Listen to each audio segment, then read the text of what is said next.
It's a loaded question, No Lisa. pressure. It's a loaded question. My name is NIKKI Nelson, and I am a program manager here at the Bridges program. And we do all the case management for the clients who have open CPS cases, and also the program manager of Celebrating Families, which is our 16-week parenting class. And all of our participants have open CPS cases. Rad. And Thank you. be mindful to really engage with Lisa with your conversation so you don't find yourself closing your eyes a lot or looking around. Okay? Because you're here hanging out with your friend and nobody else in the room except for Lisa. And if you start noticing too much, we'll, pause and reshoot. But you did great. Okay. But just as a reminder of, Okay. yeah. Awesome. Good? Good? Okay. Nikki, can you share a little bit about the structure of the program? So we want to sort of tackle the program flow. So folks are coming in for their orientation. Tell us the type of environment that the families are walking into. And if you're doing a family meal at the beginning of that session, could you walk us through that? So share a little bit about that first time families are entering that room with you guys. Absolutely. So our Celebrating Families group is held at a church downtown. And so when the families are arriving, there's a nice welcoming sign that's sitting outside of the church that, points to the door and says Celebrating Families. And so upon the parents' arrival, they come in and you can tell that they're not sure what's going on. They're a little confused. That first day is really a little chaotic.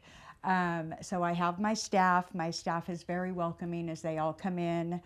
They all have their children, family members. They might have an auntie or grandma and grandpa. And so they just get welcomed with a welcome and come on in, have a seat, and we will, be meeting with you guys shortly. And so the parents are coming in, they're sitting down in it's kind of like they have the stage right here, and then there's like a bunch of chairs, and then there's tables and stuff. So they're sitting amongst the staff, and children are immediately having fun. They're like running around, they're playing with the other children, parents are talking to the other parents, staff is kind of walking around, kind of just introducing themselves. And we usually start with, ours is held in the mornings on a Saturday. The participants, Monday through Friday, we tried to get it like during a weekday, but it was really difficult because some of the parents do group at night. Maybe they're working during the day, and so Saturdays just ended up being the best day for us.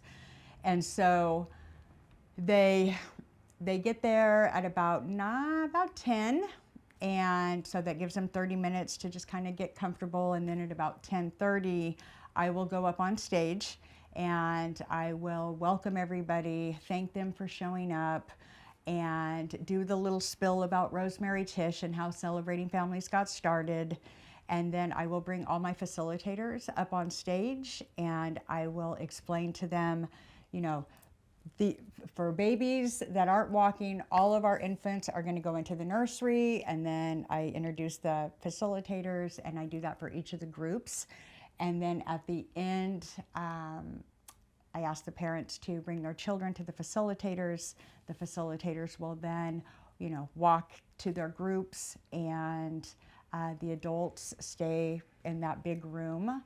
And then everybody comes back and we get started. At that point, I am usually, because I've got my facilitators all in place, I will usually walk around and just make sure that I've got enough facilitators for the babies and that everybody's okay and settled in. And then I go back to the adult group and I will hang out in there, and I usually do the meditation in there before the group gets started. Can I have you give me a 30-ish, 60-second version, more general instead of detailed? Okay. How I love the, we hold Celebrating Families, make sure you use that word at the beginning. Mm-hmm. They see a welcome sign, they come in, the facilitators are there, people are nervous, excited, and excited they're connecting. The facilitators, I break them up into the groups of the children and the adults, summarize it a little bit tighter like that, Okay. and make sure, again, we're using the word celebrating families in the beginning. Okay. The way that I try to think about this is I'm like, okay, what is the visual that the viewer who's watching this video is going to see as they're hearing you? And they're going to be showing the footage of what the families are going through in these moments that you're explaining. Okay. So that's why like kind of going through it in that shorter kind of synopsis is Okay. super helpful for the viewer just to walk us through like, what are we seeing? So if you can think about it in that way, that helps me a little bit. Okay. All right. So, parents show up on a Saturday morning and. Let me make sure that you start with celebrating families. Okay. Yeah, make sure we're introducing, because I don't know, I'm not educated yet. Okay. Yep. Okay. All right. Celebrating Families is held on Saturdays for all of our participants, and it is held at the church. And outside of the church, we have a nice big sign that says Celebrating Families with the arrow. And so the families will come in, and they are, they're nervous. They don't know what to expect. So you could tell they're a little apprehensive. And upon their entry is staff welcoming to them. They welcome them in, they introduce themselves, and they bring them in and have them sit down. The children are running around playing. Group starts at about 10 o'clock, and at 10 o'clock, I will have staff come up on stage, and then we break everybody up into their specific age appropriate groups, and then group starts. Awesome, thank you so much. That was really, really well articulated Yes. and said. Okay. I can visualize that now as Okay. you sort of walked us through that. I'm going to ask a couple different things, but I want to sort of just jump into the different age groups. And what we want to be able to show here is the uniqueness about those particular age groups and like what is happening for the infants. And like why is it important? What are they receiving in those groups that are important for their age group, that are super age specific? Okay. One of the things I really enjoyed going through the curriculum was that how do you support children at their different ages and their developmental stages to understand what they're going through in their families and like how they're in this healing journey with them too. Okay. Obviously I know that's not happening at the infant level, but what is that closeness, the connection, what is it that the infants are receiving from the facilitators, whoever's in the room? And then we'll go through the different age groups if you feel comfortable doing that. Okay. Okay. Okay, so once we get everybody into their age groups, we do have our infants. So we do have the nursery with all of our people that are in there that are loving on those babies. So they are holding them, they are rocking them, they are playing with them. They're just doing all of those things that babies love to do. Maybe some tummy time, just depends. After that, we have our toddler, so we have our play care. This is an active group. This is a very busy group up there. So my facilitators up there are redirecting a lot. They are singing. They are ABCs, 1, 2, 3s. They are also doing a lot of playing with those toddlers. Those children right there is actually one of our larger groups. So they're very busy in that group. Next, we have our children's group, and in that group, the facilitator is working with the children, but also with the curriculum, because everybody's learning the same thing, just on their own intellectual level at Celebrating Families. And so in the children group, what's happening is those facilitators are talking about, and so we do have a week where we talk about facts about drugs and alcohol. Well, for that week, what the facilitators are teaching is they have a story about a dog, and the dog eats a lot of food, and the dog gets very sick and has an upset stomach. And so they use that in correlation to facts about drugs and alcohol, talking about when you eat too many sweets, this is what happens, you get an upset stomach. So, it's not as thorough and detailed, but it's covering the basis. Next up, we have our pre-ads, which is a very powerful group. Our pre-ads come in there, and our pre-ads, and all the children get caught in the crossfire of addiction. Our pre-ads come in there, and they are very shut down, and they're very quiet. And the facilitators in there do a great job at just engaging them, because when they come in there, you know, the group will ask, the facilitator will ask, who has a social worker that comes to their house? And immediately all those hands go up. And this applies too for the teen group, and I know we're not there yet, but I'm going to combine these two with this experience because it's a powerful experience for both of these groups. So when we're talking about this group, these kids, they go to school, and some of these kids are in foster care, and these kids have this guilt and this shame that they are carrying because of their circumstances, and they have nobody to talk to. And I go to school and I have these friends, and I can't share this information. And so when they come to group and those facilitators ask, who has a social worker that comes to their house? And one of those kids will raise their hand.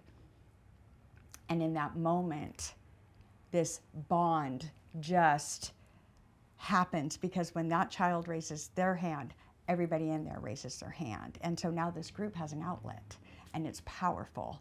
And so they, you know, that's the biggest piece with that preteen and teen. Their facilitators, and now going to the teen, those two groups are a lot alike. So the curriculum gets taught to them, yes, the same as the adults, but those kids are very smart. Those kids, so depending on what the topic is, some of those teens have experienced smoking marijuana. Some of those teens have experienced drinking. And because of the bond and the trust that happens in that group, those kids are allowed to talk about that stuff. And so those two groups are powerful.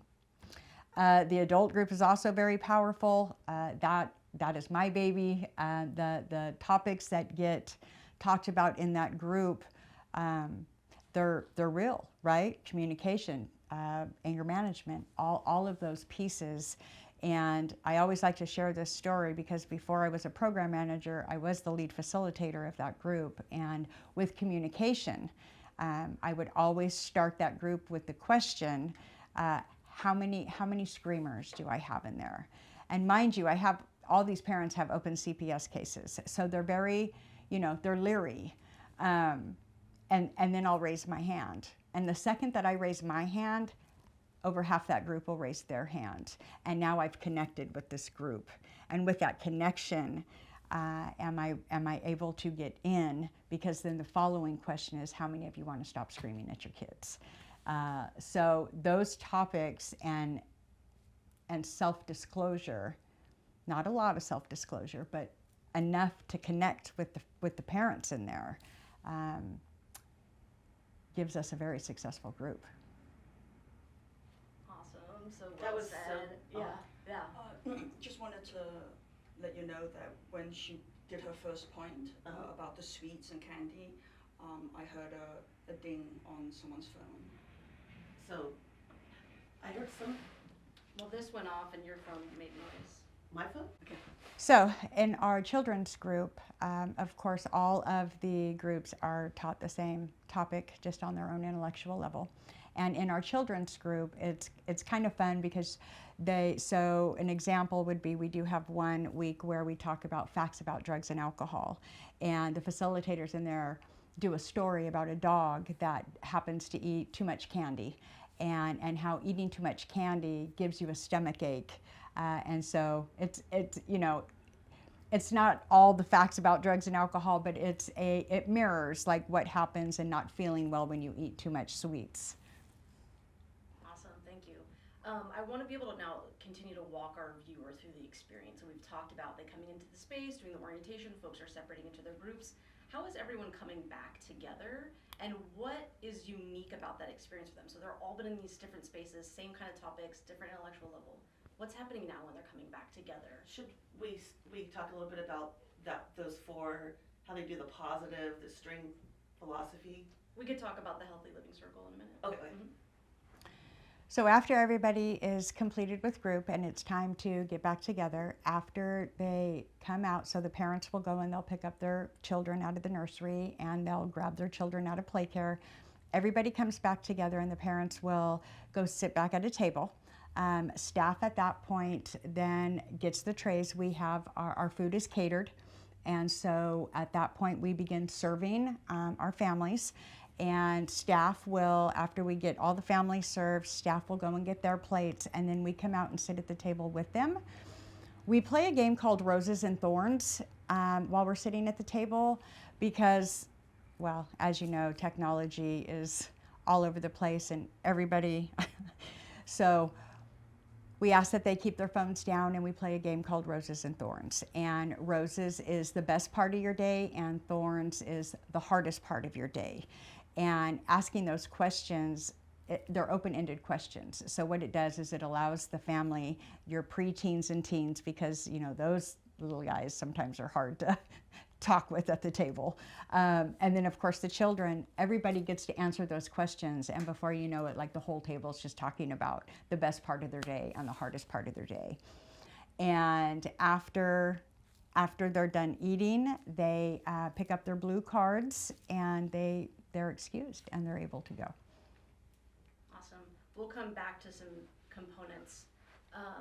One of the things in the curriculum that really stood out to me was the importance of having a ritual and creating that structure that folks might not be having elsewhere or in their home lives. Can you talk about the importance of opening up group the same way every time, having your activities and then closing the same way every time? Are there any particular rituals? You had mentioned about a meditation, maybe that we do a meditation every day, and everyone knows to come and they're going to expect that we're going to do the meditation. Then we're going to do the activity, and then at the end we're going to close in the same exact way, and folks know that this is how we're going to close, and the importance of what that ritual allows and provides for that group. Yeah. So if you could share, yeah. So there's a couple rituals. I think that all of them getting together and having a meal together, that is a huge ritual. I have had multiple families after completing Celebrating Families come back and tell me that they still sit at the dinner table together and have a meal and play Roses and Thorns. And what that has done for their family is it brings them closer together, especially their teens and their preteens. We open every group with the meditation piece. And so, you know, the very first time that we do that, because I'll always share with them, you don't have to participate if you do not want to. If you choose not to, please sit quietly for the participants that want to. And that very first time, it's like 50-50, right? I'll have half of them that are participating and then the other half that are just kind of observing. By week 3 and 4, I got the whole room in there participating. And so a lot of them know by that second and third week that this is how we're starting. So they will make sure they'll see me come in because I check all the rest of the groups and all that stuff after everybody gets settled in their group. But they know that when I'm walking in, like, we're getting ready to do meditation. And so they will uncross their legs. They'll sit in their position and because I ask them, uncross your legs, make sure your feet are touching the floor, right? Close your eyes, all that stuff. And so they know that. At the end of group, they all hold hands in a circle and they say the Serenity Prayer.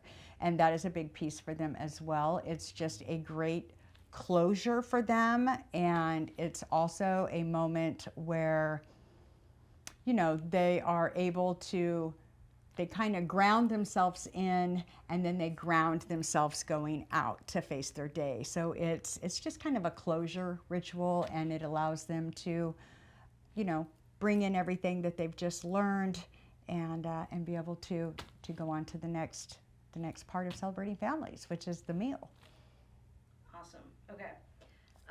One of the pieces that we want to be able to articulate to the viewer, again, is setting up the Healthy Living Circle and talking about the 4 quadrants. And anything that you want to share about the Healthy Living Circle and those 4 quadrants and how it's used every week and it's, you know, there's always an activity that ties in or as an example of that particular quadrant, or just walk us through the Healthy Living Circle and then how that's used throughout the program. The Healthy Living Circle is, we do that on week 2, and it's a powerful stage for Celebrating Families for the rest of the weeks because they all go back to that Healthy Living Circle. And so what we do is so there's 4 quadrants. There's the psychological, there is social, there is physical, and there is, let me see, psychological, emotional, physical, social. Do And that one more time, looking at. Yeah, let's do it in a full sentence. So, in the Healthy Living Circle, there are 4 quadrants. They are psychological, physical, spiritual, social. spiritual, that's what it was. Okay. The Healthy Living Circle consists of 4 quadrants, and they are psychological, spiritual, social, and physical. And when we are teaching that, we will split the group into four different sections, and we give them a big paper, and they get to write down all the ways that they think is a healthy practice in that area. So spiritual, some of them might like to go on walks. They might like to meditate. Physical, we might want to eat healthy, or we might want to go to the gym. Psychological, making sure I'm med compliant, making sure that I'm seeing my psychiatrist on time or therapist. And then social, making sure that I am a part of a group, whether it's for our participants because they are have open CPS cases and participating in STARS, might be support group meetings, so like Narcotics Anonymous or Alcoholics Anonymous. And so once they get those built, then they get to present it to the group, and we get to add some more pieces on there. And then as the weeks progress, each of the topics always goes back to one of those quadrants. And so communication, right? Communication goes back to social. One of the things that we will point out is how a lot of them fit into all of them. And so then week 10, we do goals, and we talk about setting the goals in each one of those areas. Then when they come back, we have review, and we get to see where their goals are and how have they attained them. But each one of the topics per the week fits somewhere in that circle, and so it's just a building on top of each of them. Awesome, thank you. Yeah, I love the gesturing, but at the beginning, when she puts her hand down on the armrest, there's a lot of clinking. So maybe put your hand on your knee instead. Okay. But I love the gesturing. Okay. So which part was that one at? The first half of when you went through the 4 items. Oh, because of the metal. Because it kind of went. Okay. With your- Just trying to your think business. where So maybe just setting up the Healthy Living Circle. in the The The four quadrants? So stating the 4 quadrants again? Yeah, and then like 1 minute into it. Okay. You can just repeat that part. Okay. I can do my best. Nikki, share with us a little bit about the Healthy Living Circle and the 4 quadrants. Okay, so Healthy Living Circle we usually have on week 2. And it is, so the 4 quadrants are psychological, spiritual, social, and physical. And we will split the adults into 4 different groups, and we'll give them like a big sheet of paper, and we'll have them write how to stay healthy in this area, or what type of things they're doing to be healthy in this area. And then we allow them to stand up and present to the rest of the group. And then as we move forward in the weeks, like all the weeks go back to the 4 quadrants in one of the areas. So communication, that can definitely go into social. A lot of the topics moving forward, a lot of them actually could fit in all of the quadrants of the Healthy Living Circle. Week 10 specifically, we talk about goals.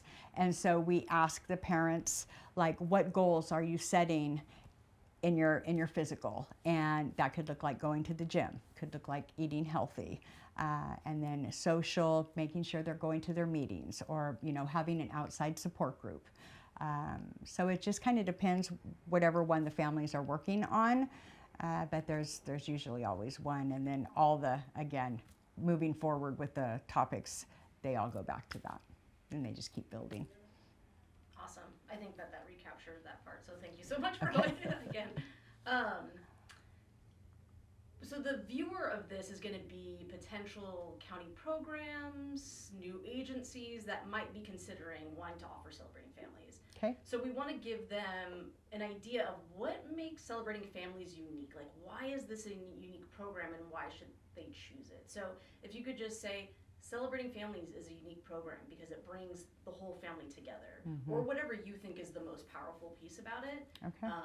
So share a little bit about what makes Celebrating Families unique.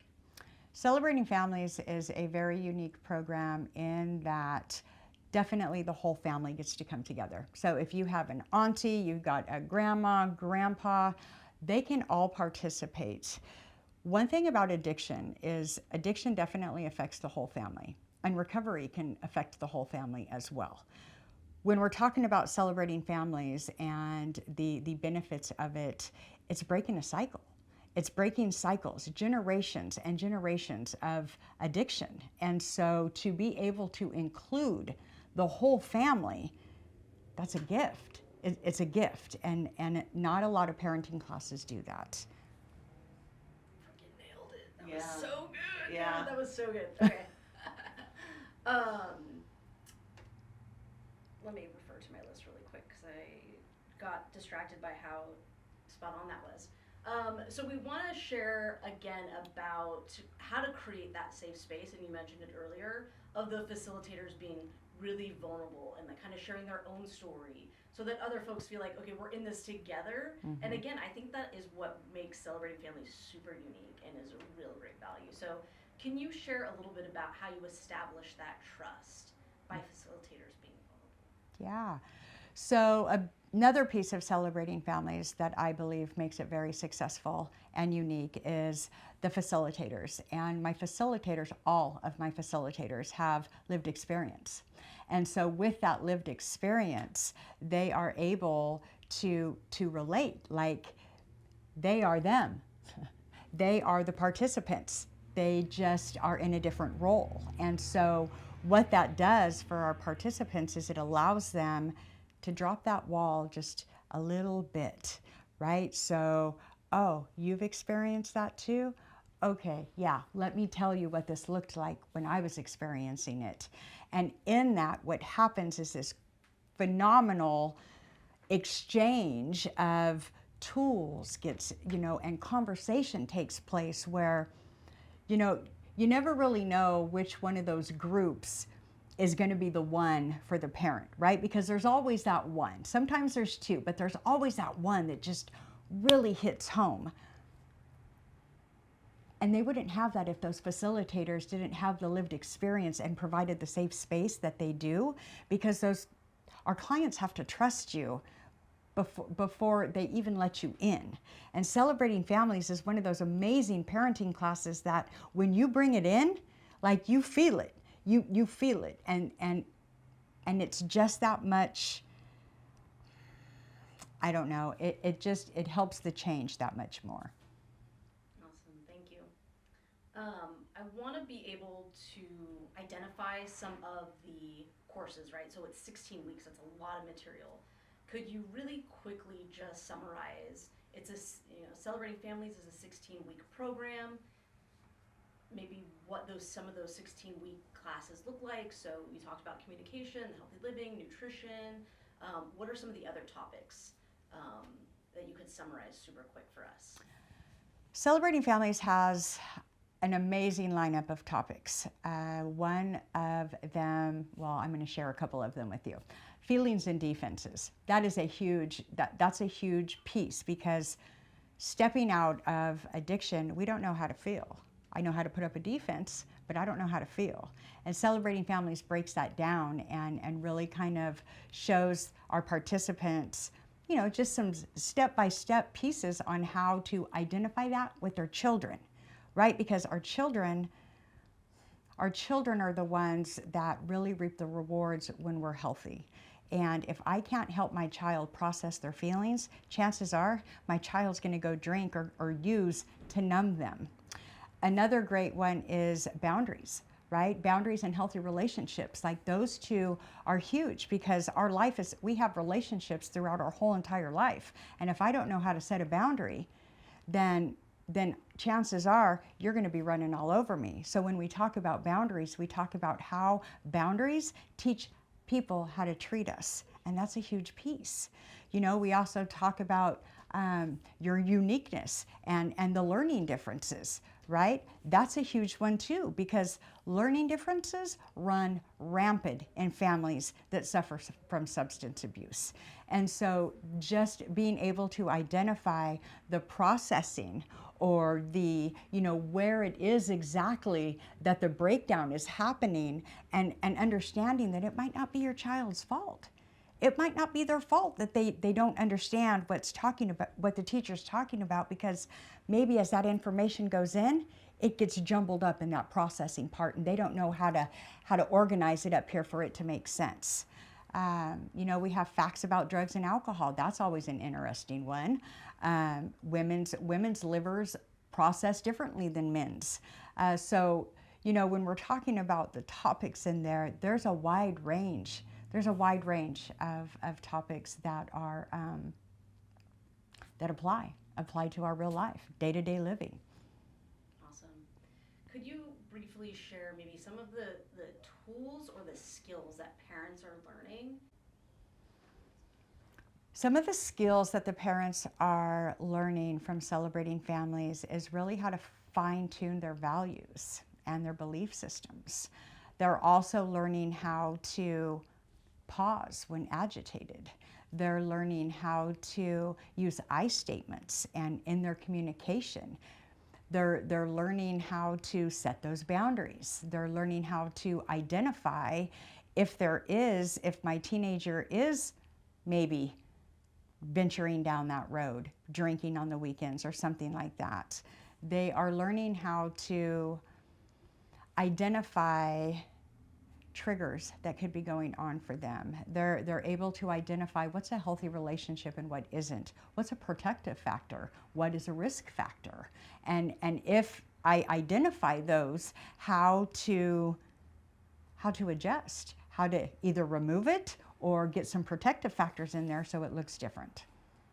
Could you say what a protective factor is? Because I think maybe some viewers might not know what that is. So a protective factor is? A protective factor, especially for somebody in recovery, could look like a support group, right? So maybe in my alcoholism or my addiction, you know, the people I surrounded myself with were doing the same thing I was doing. And so now I'm getting myself into recovery, I'm attending Celebrating Families, I'm getting all these new tools, but what I notice is that maybe I don't have that many friends, right? So a protective factor would be having a support group, because if I get triggered or I feel like drinking, I have somebody I can call. I can call them on the phone, I can say, hey, I'm having a bad day, I feel like I might drink, and they will give me some feedback and walk me through that urge or that trigger to where I don't have to pick up and drink that day. Awesome. I always want to be careful whenever we use like acronyms or like initialisms, because people are like, what? So thank you for doing that. Yeah. We definitely want to sort of get to and capture the culminating graduation ceremony. But leading up to that ceremony, can you give us an idea of where families are really at now? We're toward the end of Celebrating Families, right before the graduation. Where are families at? What are they experiencing? What are the changes that you're noticing between that family dynamic? There's such a huge difference. We can tell the difference in their check-ins, right? Because in the beginning, before we actually get into curriculum, we ask if there's any milestones or any announcements that any of the parents would like to make. And in that moment, like what they're sharing is, you know, maybe their sobriety date, maybe where they are in drug court, maybe that, you know, I got a visit with my child. And then towards the end, like you hear all these other pieces, right? I'm graduating drug court today. I got my children back in custody today. My case is getting ready to close. And so you hear those.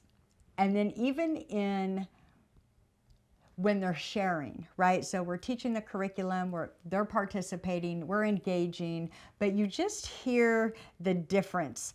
We like to call it the paradigm shift, right? Where, you know, you just, you hear it in their voice, you hear it in their answers, you hear it in their responses where they are. Yeah, and they're ready. You can tell they're ready. Awesome. Thank you so much. Can you share a little bit now about the celebration at the end? I feel like obviously it's in the name, celebrating families. So talk us through the graduation ceremony. What is happening? What's the feel in the air? Give us that sense of emotion. And what are we celebrating? Yeah, it's a huge deal. So like I was mentioning earlier, we do have our food catered. So we have an extra that day, right? So catering is there. We always share our families. Bring all of your family. Bring everybody you want to bring. So, you know, we will have a great turnout. They will bring, some families will bring like cousins and aunts and uncles, and like we got to bring out more tables because we've got so many people. Each facilitator, so we've got our children that graduate, preteen, teen, as well as our adults, and they all get their certificates of completion. The children, the preteen and the teens, they get a little extra. The facilitators will make them a little something. And then, of course, we've got everybody in there. The air is just, it's energetic. The vibe is great. Everybody's excited. You feel the energy the second you walk in there. And then everybody gets to get on stage, right? So we start with our children's group. So our children's facilitators get up there and they individually call the children up. And that is the cutest thing you have ever seen, because for a lot of these children, this might be their first completion, right? Celebrating. And so, you know, you watch them leave mom. Sometimes mom and dad gotta like, you know, go ahead, it's okay. And they're looking back and they're walking up there and they get up the stairs, because you've got the stage and you've got stairs on each side. And so they'll come up and they'll get to the top and they'll look out in the audience and they'll wave, right? And big smile, and you got mom and yay, yay, and they get up there and, you know, sorry. And then you have the facilitators who are, you know, sharing the things that they've noticed about their child. Johnny did great. Johnny was a great listener. Johnny would help when we needed help. And, you know, they're just smiling. And then, you know, they'll get their little certificate and mom's taking pictures, and, you know, and then they walk down the stairs and then they run, right? They run over to mom. And then you get your pre-ads up there, and your pre-ads, believe it or not, your pre-ads get a little shy up there. And so same process. They get to walk up the stage. They are individually called up on stage too. They will usually say a few things to their parents. Some of them will maybe write a poem and read the poem. We had one young lady who sang a song, Jesus Take the Wheel. There was not a dry eye in the house. And usually there isn't, because to hear the words that come out of those preteens' mouth, just their gratitude, right? My life has changed since my parents have come to Celebrating Families. My mom spends more time with me. Me and my mom communicate more. I mean, there's just all these amazing outcomes that come out of these preteens. And then they get their certificate and they get to go back. And then the same with the teens, right? And the teens, you know, let me back up to the children real quick. They have a chain of acts of kindness that they have, and that chain is huge. And so that's a big piece. And then our teens, the same with our teens, right? The teens they're grateful, because sometimes they're the ones that, our teen group is actually hard to maintain sometimes. And our teens are the ones that will fight, right? Like, I don't want to go. And they'll say that. When this started, I didn't want to be here. This isn't my group. I said this was my mom's group, and why do I have to be here? And then at the end, they're like, I'm really grateful that I came. It was a great group. I learned a lot. I'm grateful. And so, you know, and then the parents, of course, get up there, and it looks a little different with our parents because, of course, we have a large number of parents. So the facilitators don't get to like say specific things to each parent. That only happens for the kids, preteen and teen. So when the parents come up, the facilitators will do like a general, you know, it was great having you got, you know, just an overview of how they all did. And then the parents get their certificate as well. They get gift cards. All the groups get gift cards. We do incentives along the way to keep them coming. But the graduation gift certificate is, it's a big one. Can you please repeat that last sentence? There's a motorcycle that went by. Which part, with the parents? Yeah, I Yeah. think what they all receive. The parents receive. So the parents receive the $50 gift. So when the parents graduate, they get a $50 gift card along with their certificates. And we do incentives along the way, but that graduation gift certificate's the big one. It's like $50.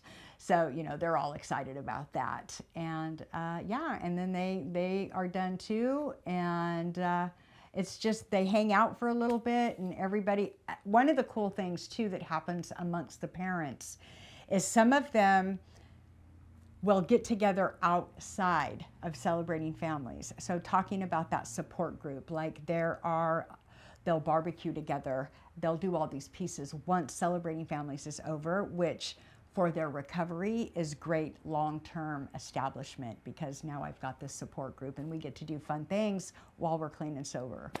Yeah, so it's great. Dude, that was so well said. I know Trish wants to jump in. Can you when you were introducing the graduation, Mm-hmm. can you say the introduction to your story? Okay. So during, you know, it's graduation day, because you're so excited, right? But I wanted you to just say, you know, it's graduation day. You know, people, do they dress differently too? Graduation, Sometimes. are they dressed up? Sometimes they do.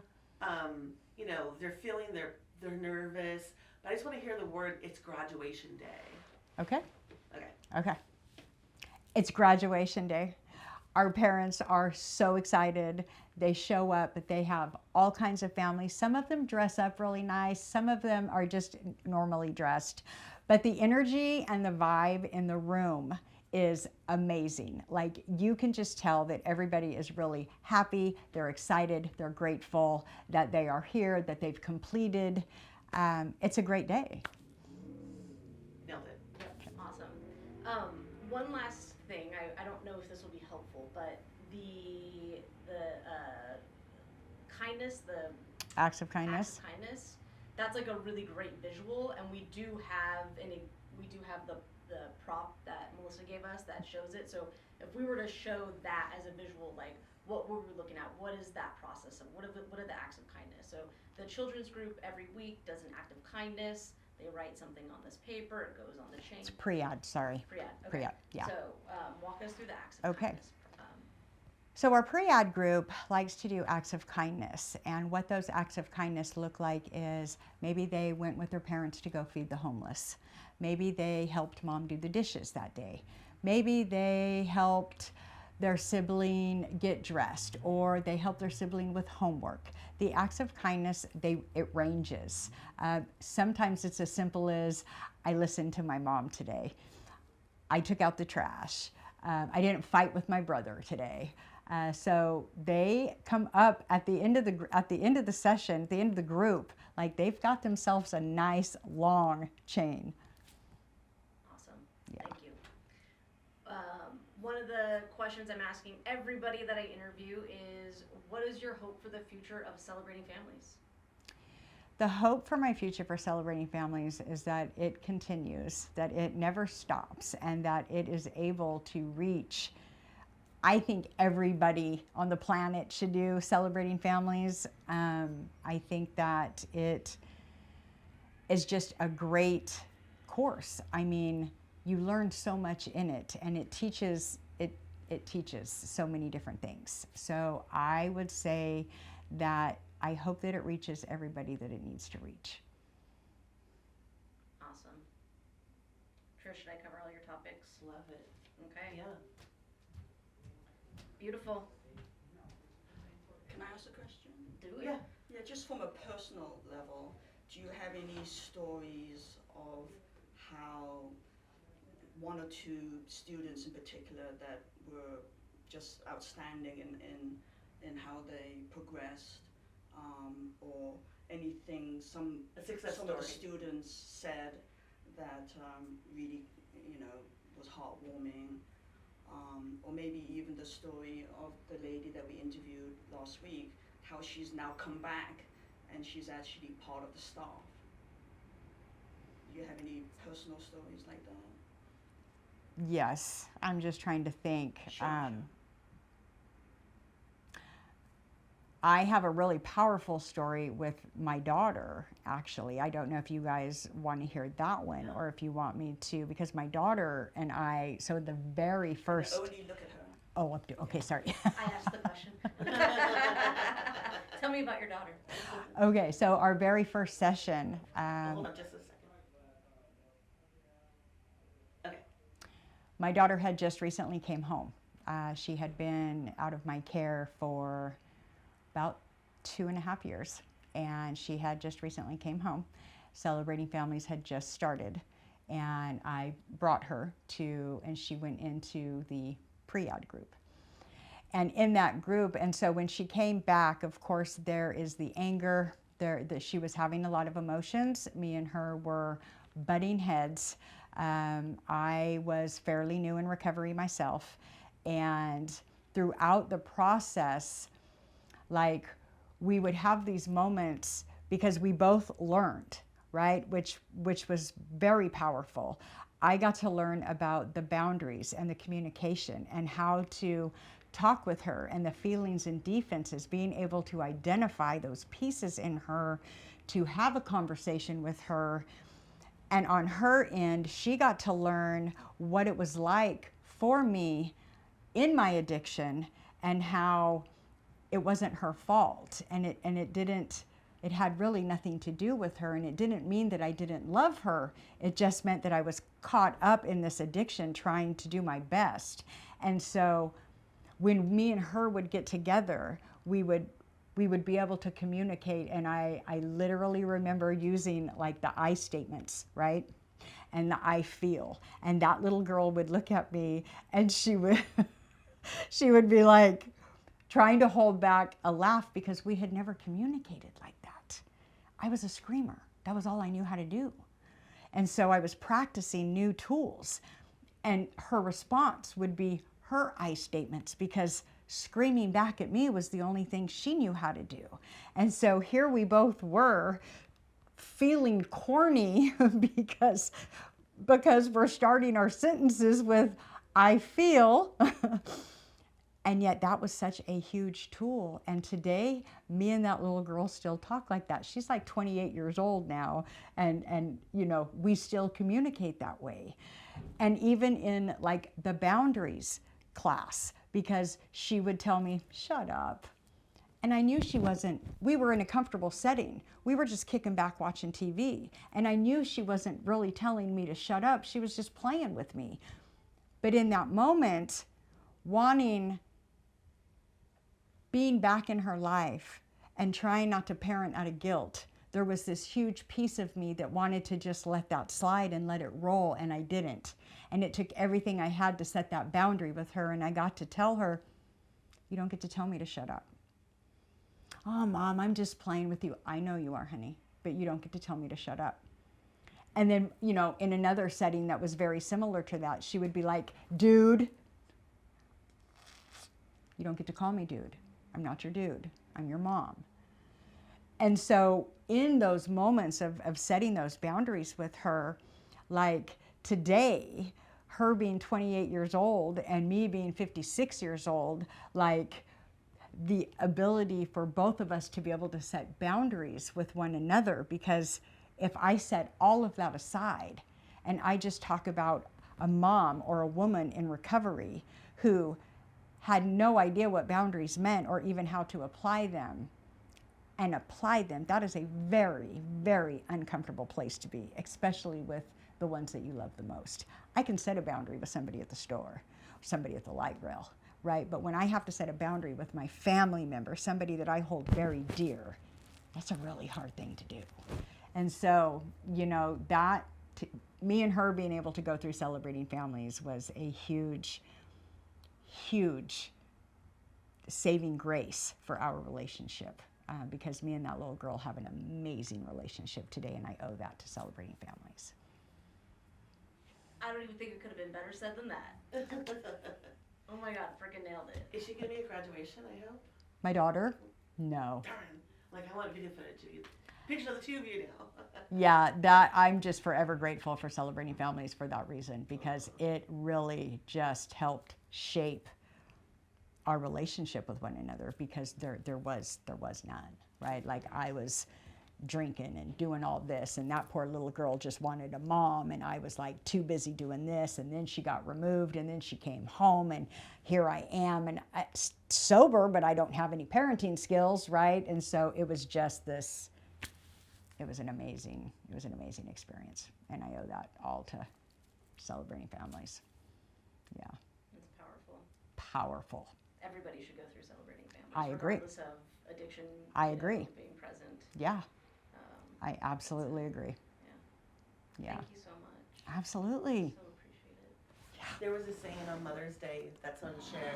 It said, life doesn't come with instructions, it comes with a mom. Parenting doesn't come with instructions either, and that would be really great if it did.